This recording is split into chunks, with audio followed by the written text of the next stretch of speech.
Part 1 South Indian movies. Hello guys, South Indian മൂവീസിന് പണ്ടൊരു കാലം ഉണ്ടായിരുന്നു. പഴം കൊണ്ടൊരു മനുഷ്യനെ കുത്തിക്കൊല്ലുക, കുതിര കൊണ്ട് ടോക്കിയോ ഡ്രിഫ്റ്റ് അടിക്കുക, കെമിസ്ട്രി ലാബിൽ ഹേർട്ട് ഉണ്ടാക്കുക, ഇതൊക്കെ കണ്ട് നമ്മുടെ വടക്ക് റോസ്റ്റേഴ്സ് നമ്മുടെ സൗത്ത് ഇന്ത്യൻ ഇൻഡസ്ട്രീനെ വല്ലാതെ റോസ്റ്റ് ചെയ്തു. പക്ഷെ എന്ത് ചെയ്യാനാ, കാലം ഓരോ ധീരനും വീരനാവാൻ ഒരു അവസരം കൊടുക്കും. പക്ഷെ ഇന്ന് നമ്മുടെ സൗത്ത് ഇന്ത്യൻ മൂവീസിനാണ് ബോളിവുഡിനൊക്കെ മാർക്കറ്റ് ഉള്ളത്. പക്ഷെ നമ്മുടെ ബോളിവുഡ് ആണെങ്കിൽ നവംബർ തീർന്ന പോലെയാണ് വാണങ്ങൾ ഇട്ടുകൊണ്ടിരിക്കുന്നത്. അവിടെ ആക്ടേഴ്സ് ഒക്കെ ഇപ്പൊ വായിൽ വരലിട്ടുകൊണ്ടിരിക്കണം. ബിക്കോസ് അവിടെ പണ്ട് അറിയുന്ന ആരും ഇല്ല. ഒരു ഇൻഡസ്ട്രി ലീഡ് ആവുന്നുണ്ടെങ്കിൽ അതിന്റെ ക്രെഡിറ്റ് നമ്മൾ എപ്പോഴും ആക്ടേഴ്സിനായിരിക്കും കൊടുക്കുക. പക്ഷെ ക്രെഡിറ്റ് ഡിസേർവ് ചെയ്യുന്നത് ഡയറക്ടേഴ്സ്. പണ്ട് അറിയാവുന്ന ഡയറക്ടേഴ്സ് പണ്ണുമ്പോഴാണ് ഒരു ഇൻഡസ്ട്രി ലീഡ് ആവുന്നത്, അല്ലാതെ ആക്ടേഴ്സിന്റെ കഴിവായിരിക്കണം. പക്ഷെ പണ്ട് അറിയാത്ത ഡയറക്ടേഴ്സിന്റെ കയ്യിൽ നമ്മുടെ ഫേമസ് ആക്ടേഴ്സ് പെടുമ്പോഴാണ് അതൊരു ബോംബായി മാറും. ഫോർ എക്സാമ്പിൾ, നമ്മുടെ എല്ലാവരുടെയും നെഞ്ചിൽ കുടിയിരിക്കും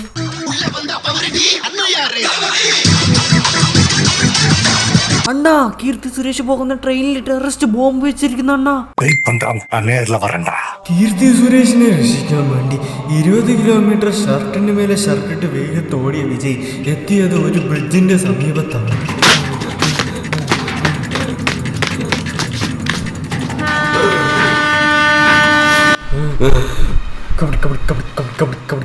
കഴുകന്റെ ശക്തി ആവാഹിച്ചെടുത്ത് തുമ്മിടി ആയുസ് നൂറാകുന്നൊരു മന്ത്രം ചൊല്ലിയാണ് ഞാൻ ബ്രിഡ്ജിന്റെ മേലെ ഒരൊറ്റ ചാട്ടം. പിന്നീട് നമ്മുടെ ദൃഷ്ടിയിൽ പതിയുന്നത് ഒരു മനുഷ്യജീവി എയറിൽ നീന്താൻ ശ്രമിക്കുന്നു.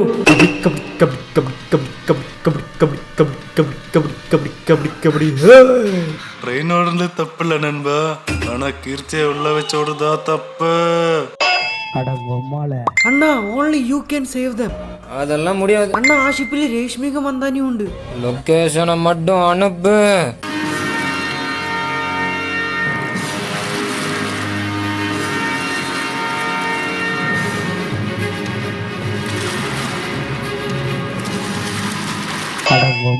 ബീസ്റ്റിന്റെ ക്ലൈമാക്സിൽ നമ്മൾ കണ്ടതാണ് നമ്മുടെ വിജയനും ഫ്ലൈറ്റർ ജെറ്റ് എടുത്ത് അങ്ങനെ പോയിക്കൊണ്ടിരിക്കുമ്പോൾ ഒരു ക്യൂട്ട് കുട്ടി വിജയന്റെ ഓപ്പോസിറ്റ് ആയി വന്നു. നമ്മുടെ വിജയനും പതിവ് പോലെ ഫ്ലൈറ്റർ ജെറ്റ് അടക്കം ബ്രേക്ക് പിടിച്ച് നിർത്തി സൈറ്റ് അടിച്ചിട്ടാണ് ആ കുട്ടീനെ വിടുന്നത്. കാറുകളിൽ ആക്സിലേറ്റർ കണ്ടുപിടിച്ചത് 1950-ലാണ്. വെയിറ്റ്, അണ്ണൻ കാണിച്ചു തരും.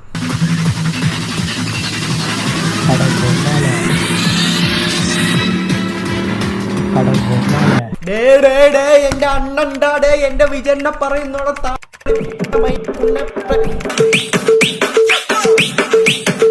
ആസ്പത്രിക്ക് പോകടാ പൊട്ടികളാ.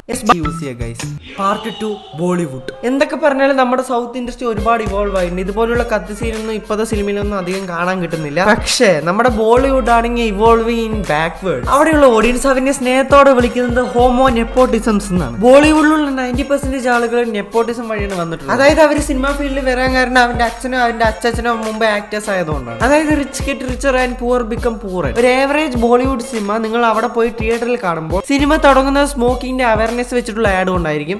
हीरोगिरी ये पीने में नहीं है, ये देने में. പക്ഷെ ഇന്റർവ്യൂല് ആകുമ്പോ അതേ ആക്ടേഴ്സ് പാന്റ് ആഡ് കൊണ്ടുവരും. जुबान एक हो विमल, बोलो जुबान केसरी. ഇവരെത്ര മൾട്ടി ഗൾട്ടി ഫൾട്ടി മില്യനർ ആണെങ്കിലും ഫാനിന്റെ ആഡ് ചെയ്തില്ലെങ്കിൽ ഇവർക്ക് ഉറക്കം വരും. ഇവന്മാര് ചെന്നൈ എക്സ്പ്രസിൽ രജനീകാന്തിന്റെ ഒരു ട്രിബ്യൂട്ട് കൊടുക്കാന്ന് പറഞ്ഞിട്ട് രജനീകാന്തുമായി ഒരു ബന്ധമില്ലാത്തൊരു പാട്ട് ഇറക്കി വിട്ടിട്ടുണ്ട്.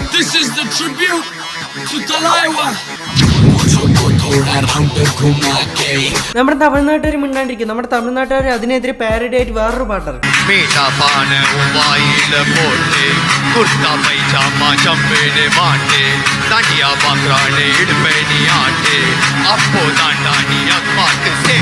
അവര് ട്രിബ്യൂട്ട് ഇറക്കിയ പാട്ടിനെ തന്നെ പാരഡി ആക്കി അവരുടെ അണ്ണാക്കി തന്നെ ഇട്ടു. ബോളിവുഡിന്റെ ഗോൾഡൻ എറ എന്ന് പറയുന്നത് 1948 മുതൽ 1965 വരെയാണ്. പിന്നീടുള്ള കാലങ്ങളിൽ ബോളിവുഡ് കുത്തി താഴ്ന്നുകൊണ്ടിരിക്കുകയായിരുന്നു. അവരാദ്യം സൗത്ത് സിനിമയിലൊന്നും ലോജിക് ഇല്ല എന്ന് പറഞ്ഞ് നമ്മളെ കളിയാക്കി.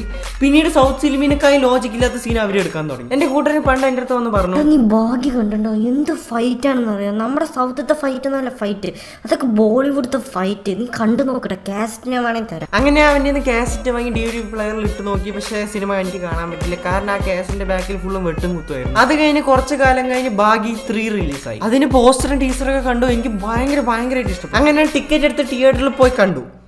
സത്യം പറയല്ലോ, അതുപോലത്തെ ഒരു ടോർച്ചർ ഞാൻ എന്റെ ജീവിതത്തിൽ അനുഭവിച്ചിട്ടില്ല. ആ ഒരൊറ്റ സിനിമ എനിക്ക് സമയത്തിന്റെ വില പഠിപ്പിച്ചു. ഒരു മനുഷ്യന്റെ തലച്ചോറിന് ഇത്രയ്ക്ക് മോശം സിനിമയൊക്കെ എടുക്കാൻ പറ്റുമോ എന്ന് ചിന്തിപ്പിച്ച് തന്ന ഒരു സിനിമയാണ് എനിക്കത്. IMDb കൊടുത്തു ഈ സിനിമയ്ക്ക് 2ാം സ്ഥാനം, ആക്ച്വലി 2.2. എന്തുകൊണ്ടാണ് IMDb ഇത്രയും മികച്ച റേറ്റിംഗ് കൊടുത്തത് നമുക്ക് കണ്ടു തന്നെ അറിയാം. Tiger Shroff versus 3 helicopter.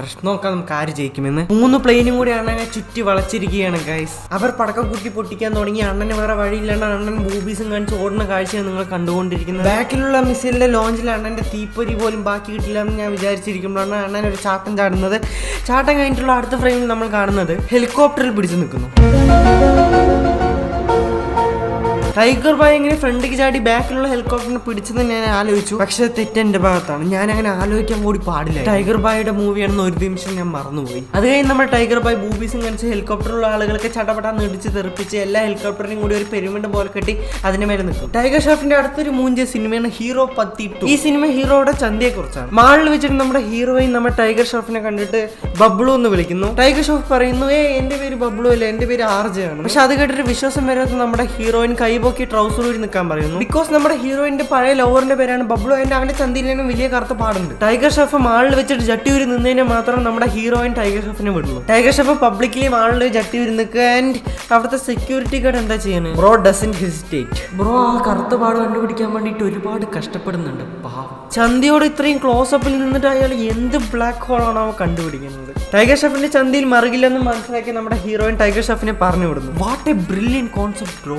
നമ്മുടെ ഹീറോയിൻ ആരുടെ ഡ്രസ്സ് എപ്പോൾ വേണമെങ്കിലും ഓരോ, ആരും ചോദിക്കാനും പറ്റില്ല, ആരും പറയാനും പറ്റില്ല. കാരണം ഹീറോയിൻ ഈസ് റിച്ച്. അതുമാത്രമല്ല ഹീറോയിൻ ഒരാളുടെ മുഖം കണ്ടിട്ട് അയാൾ ആരാണെന്ന് പറയാൻ പറ്റില്ല. അയാളുടെ ചന്തി തന്നെ കാണും. ഈ ചന്തിയിലുള്ള ഈ കറുത്ത മറുകൊക്കെ എന്തിനാണോ ആ ഹീറോയിൻ ഓർത്ത് വെക്കണം? ഇതുപോലുള്ള കോൺസെപ്റ്റ് ഒക്കെ എവിടെ നിന്ന് കുഴിച്ചെടുക്കണം എന്നാണ് എനിക്ക് മനസ്സിലാവാത്തത്. കള്ളം പറയാണ് ഗൈസ്, എനിക്കറിയാം. ഞാൻ ഇന്നലെ ഒരു വീഡിയോയിൽ കണ്ടിട്ടുണ്ടായിരുന്നു. യു നോ നമ്മുടെ ഹീറോയിൻ ഇപ്പോഴും സംശയമുണ്ട് നമ്മുടെ ടൈഗർ ഷ്രോഫ് തന്നെയാണോ ബബ്ലു എന്ന്. അങ്ങനെ നമ്മുടെ ഹീറോയിൻ ഒരു ദിവസം ടൈഗർ ഷ്രോഫിന്റെ വീട്ടിൽ പോയിട്ട് DNA ടെസ്റ്റ് ചോദിക്കും. അപ്പോഴേക്കും ടൈഗർ ഷ്രോഫിനെ ഒരു വില്ലൻ അറ്റാക്ക് ചെയ്യാൻ വരിക. വില്ലൻ വന്ന് ടൈഗർ ഷ്രോഫിന്റെ ചന്തി തല്ലി പൊട്ടിക്കാന്ന് മാത്രമല്ല ചന്തിക്ക് ഒരു വെടിയും വെക്കും. അത് കഴിഞ്ഞ് നമ്മുടെ ഹീറോ ഹോസ്പിറ്റലിൽ പോകും. നമ്മുടെ ടൈഗർ ബായ് നേരെ പോയിട്ട് ലംബോർഗിനിന്റെ കൂടെ ജിംനാസ്റ്റിക് ഡാൻസ് കളിക്കും. അത് കഴിഞ്ഞ് ഡോക്ടറിന്റെ അടുത്ത് പോകും. ഡോക്ടർ ആണെങ്കിൽ ഒരു ബൾഗേറിയൻ പീസാണ്. അത് കണ്ട് നമ്മുടെ ടൈഗർ അണ്ണൻ സ്വാഭാവികം. അങ്ങനെ നമ്മുടെ ടൈഗർ ബായ് ചന്തിയിൽ ഒരു ഇഞ്ചക്ഷൻ വാങ്ങിച്ചിട്ട് നേരെ പോകുന്നത് നിപ്പിൾ കാണിച്ച് ഡാൻസ് കളിക്കും. ലിറ്ററലി 1 മണിക്കൂർ കൂടി ആയിണ്ടാവില്ല. ചന്തിന്ന് ഒരു ബുള്ളറ്റ് എടുത്തതിന്റെ സന്തോഷം നോക്കും നമ്മുടെ ടൈഗർ. അത് കഴിഞ്ഞ് വീണ്ടും ട്രെയിനിൽ പോകുമ്പോൾ കുറെ ഗുണ്ടകൾ വീണ്ടും അറ്റാക്ക് ചെയ്യാൻ വരും. അപ്പൊ നമ്മുടെ ടൈഗർ അണ്ണൻ സ്ട്രിപ്പ് ക്ലബ്ബിൽ ഡാൻസ് കളിക്കുമ്പോൾ കളിച്ചിട്ട് അവരിനെ കടിച്ചിടും. നമ്മുടെ ടൈഗർ ബായ്ക്ക് എന്തും ആവാൻ പറ്റും. സൂപ്പർമാൻ ആവാൻ പറ്റും, ജാക്കി ചാൻ ആവാൻ പറ്റും, ജോൺ വിക്ക് ആവാൻ പറ്റും, സ്പൈഡർമാൻ ആവാൻ പറ്റും. Spiderman far from logic. Actually നമ്മുടെ ബാക്കി ചെയ്യാൻ പറ്റാത്തതായിട്ട് ഒന്നുമില്ല എക്സെപ്റ്റ് ഫോർ ആക്ടിങ്. ടൈഗർ ബായുടെ ആക്ഷൻ കണ്ട് ഞാൻ ആദ്യമൊക്കെ വായും പൊളിച്ച് നിന്നിട്ടുണ്ട്. പിന്നീട് എനിക്ക് മനസ്സിലായി ടൈഗർ ബായുടെ എല്ലാ സിനിമയിലും ഈ ആക്ഷൻ മാത്രമേ ഉണ്ടാവുള്ളൂ. അത് മാത്രമല്ല എല്ലാ ഫൈറ്റിന്റെ ഇടയ്ക്ക് ടൈഗർ ഷ്രോഫ് ഫ്ലാഷ്. പിന്നെ ഫൈറ്റ് സീനിൽ നമ്മൾ ഫൈറ്റിനെക്കാളും കൂടുതൽ കാണുന്നത് ജിംനാസ്റ്റിക് സ്റ്റൈലിലുള്ള എന്തൊക്കെയോ കോപ്രായങ്ങൾ. ടൈഗർ ബയ്യ, I think you are in wrong field. Maybe you should train circus. ഒരു സിനിമയിലാണെങ്കിൽ പോട്ടെ എന്ന് വെക്കുക. ടൈഗർ ബോയുടെ ഇതുവരെ ഇറങ്ങിയിട്ടുള്ള എല്ലാ സിനിമയിലും ഇത് തന്നെയാണ് അവസ്ഥ. ബാക്കി സിനിമയുടെ അതേ ക്യാരക്ടറാണ് ടൈഗർ ബോയ് എല്ലാ സിനിമയും ചെയ്തുകൊണ്ടിരിക്കുന്നത്. എല്ലാവരും ടൈപ്പ് കാസ്റ്റ് ആവുമെന്ന് പേടിച്ചിട്ടാണ് ഓരോ സിനിമ ചെയ്യുന്നത്. പക്ഷെ അണ്ണൻ ടൈപ്പ് കാസ്റ്റ് ആവാൻ വേണ്ടിയിട്ടാണ് ഓരോ സിനിമ ചെയ്യുന്നത്. ടൈഗർ ഷ്രോഫിന്റെ 6 പാക്ക് ഉണ്ട്, 8 പാക്ക് ഉണ്ട്, ഞങ്ങൾ സമ്മതിച്ചു. ടൈഗർ ഷ്രോഫിന് ജിംനാസ്റ്റിക് സ്റ്റൈലിൽ ചാടാൻ അറിയാം, ഞങ്ങൾ സമ്മതിച്ചു. ടൈഗർ ഷ്രോഫിന് എല്ലാ ലെവൽ മാർഷൽ ആർട്സ് അറിയാം, ടൈഗർ ഷ്രോഫിന് കുൻഫു ലെവൽ ഫൈറ്റിംഗ് അറിയാം, എല്ലാം ഞങ്ങൾ സമ്മതിച്ചു. ബട്ട് ഞങ്ങൾ എന്തിനാണ് സിനിമ കാണുന്നത്? ഇതൊക്കെ കാണണമെങ്കിൽ ഞങ്ങൾക്ക് സർക്കസിൽ പോയാൽ പോരെ. അപ്പൊ ഗൈസ് എല്ലാവർക്കും വീഡിയോ ഇഷ്ടമായെങ്കിൽ ലൈക്ക് ചെയ്യുക, ഷെയർ ചെയ്യുക. എഡിറ്റ് ചെയ്യുമ്പോഴാണ് ശ്രദ്ധിക്കുന്നത് വീഡിയോ കുറച്ച് കുളമായോ എന്ന്. കുളമായെങ്കിൽ താഴെ ഒന്ന് കമൻറ്റ് ചെയ്യുക ഗൈസ്. എന്തായാലും അടുത്തൊരു കിടിലൻ വീഡിയോ ആയിട്ട് ഞാൻ വീണ്ടും വരും. അതുവരെ ടാറ്റാ ബൈ ബൈ. പിന്നെ സീരിയൽ റോസ്റ്റ് ചെയ്യണ വീഡിയോ കാണണമെങ്കിൽ ഇവിടെ ക്ലിക്ക് ചെയ്തോളൂ. അടുത്ത വീഡിയോയിൽ